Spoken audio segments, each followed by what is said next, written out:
Apple কোম্পানির founder Steve jobs, যিনি একজন ব্রিলিয়ান্ট লিডার, যাকে নিয়ে হাজার হাজার মোটিভেশনাল ভিডিওতে পুরো ইউটিউব ভরে আছে। হয়তো তুমি ওরকম অনেক ভিডিও দেখেছ, তবে আজকের এই ভিডিওটা একটু অন্যরকম হতে চলছে।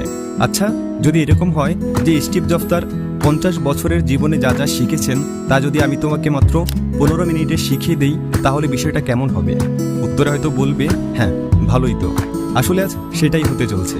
2005 সালে স্ট্যানফোর্ড ইউনিভার্সিটিতে স্টিভ জবস একটি স্পিচ দিয়েছিলেন, আর এতে তিনি তার জীবনের সবচেয়ে বড় লার্নিংকে মাত্র 15 মিনিটে বলেছিলেন, আর সেটা 3টি গল্পের মধ্য দিয়ে। এখন যদি আমি তোমাদেরকে জিজ্ঞেস করি যে স্টিভ জবসের সেই স্ট্যানফোর্ড কমেন্সমেন্ট স্পিচটা তুমি কি শুনেছিলে, কয়েকজন বাদে বেশিরভাগ মানুষ হয়তো বলবে যে না, আমি শুনিনি। আর এই না শোনার একটা বিশেষ কারণ হতে পারে সেই স্পিচটা ইংলিশে ছিল।